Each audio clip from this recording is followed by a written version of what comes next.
Julie says, I have a problem with moles.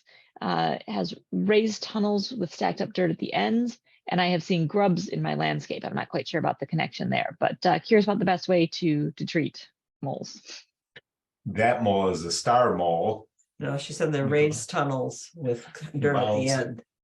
Mounds. I thought she said mounds of dirt at the end. Yeah, depending on how big mounds. Yeah, if the mounds of dirt are just at the end of a horizontal tunnel, you can see a raised tunnel. Chances are that you've got regular moles and they're just clearing out their runs. Star-nosed moles, you generally won't see the raised tunnels because they tunnel deeper. But they have bigger mounds. They have it's like an eruption, little volcanoes. The mole, like that, only smaller. the mole hills and the moles are there because the habitat is there. They eat worms, they eat grubs, they eat all kinds of insects. They also, you can have one mole patrolling a quarter acre of property. So you know there's a very complex thing going on underneath your feet. If you can live with them, live with them. If you need to get rid of moles, now is the time to do it. In the spring is when you get a new litter of moles and they spread out and start doing more damage. And the best way to get them is to trap them, is to take that run that you see that's bumped up. I showed a picture of one going across a path last week. Is to dig that area and take the soil out, and then you'll be able to feel there's a hole like a pipe going on either side. Put your trap down in the ground level with that hole, put a clump of sod over the top of it so it's dark. The moles are very fastidious about their runs. They'll come through and go, somebody's avalanche, there's been a landslide right here, and they'll dig out and run into the trap. Don't believe the stuff about chewing gum will stop them up. What a terrible way to kill something anyway. I'd rather kill it quickly with a harpoon trap than anything else. And not chemicals. And don't put rodent baits down there because other animals are going to find that mole. Yep. Yeah. Sure will.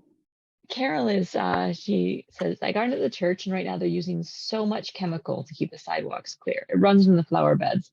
Should I just add new soil with amendments before I plant this year? Any other suggestions about what to do? The best thing you can do for soil that's been exposed to sodium, and sodium is the big thing. The de-icers that are based on magnesium are better off, and some of them now are using a beet juice extract.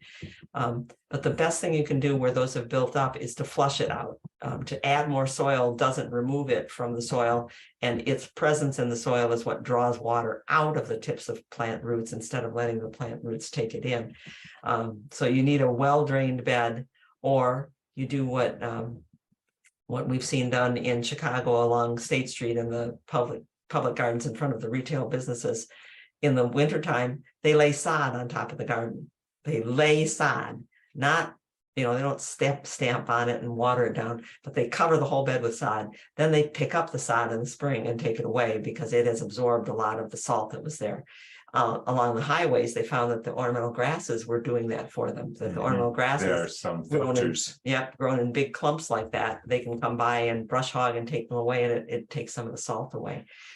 So either that, or you make an edge off the sidewalk that is a curb to keep the salt from getting in. That's it. It doesn't go any farther. Although your church is probably like the library and other public places we've worked, that the people who are spreading the salt are coming through fast in a vehicle, and the faster they spread that salt, the higher it bounces and spreads, and it ends up in the beds regardless of whether you have a curb. We do have an article on that, on the curb and on raising the beds. The salt spray flows away, and if you put salt protection into our website, you'll find that article with pictures. And so she's clarifying, so you just flood the bed with lots of water. Yep. I'm pretty sure that they say 4 inches of water. What you're trying to do is push the salt down, so the water is absorbing it and pushing it below the root zone. 4 inches of water should go about 16 inches down into the ground in a well-drained bed. Yeah. A follow-up from Deb. How can you tell if you have moles or voles? Voles are more on the surface. When you see their trails, it's more that they chewed their way through, where the moles are under. And their tunnels often have a, what is that? It's a raised, it's a raised, concave. yeah.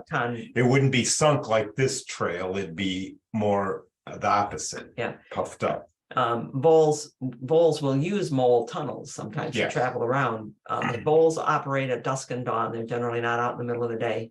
Voles are something that if you saw something, Little fast black. a corner of your eye, you caught a motion. Those are voles. Moles you're rarely going to see, except that you'll see their tunnels. One time I did see one pop out at a curb. It was, and you could tell the mole was like, "What the heck? Where did I just come from?" In the winter, the grandkids were watching them and naming The voles, yeah, the voles that come through, So- voles and shrews. And voles are a little smaller than moles too, Oh, right? yeah.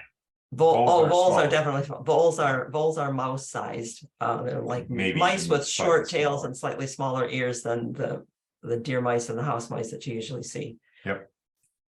All right, and then we have a question from Janet K about jumping worms, whether you've seen them in the area. Should she be hesitant to purchase bulk compost, garden soil, or potted plants?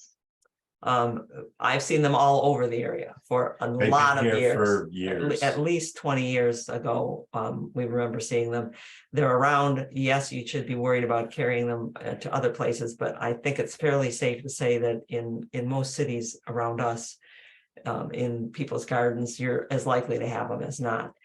Should you be worried about getting compost? No. Compost, the heat of a compost, if Would it's kill the good eggs. compost, and good compost is coming from municipal composters and large scale composters, they are composting at 140 degrees plus in order to keep things moving through their compost yard quickly, and that will kill the eggs. Mhm. And that's all that we're worried about this time of year, because those jumping worms don't live through the winter, they just lay the eggs.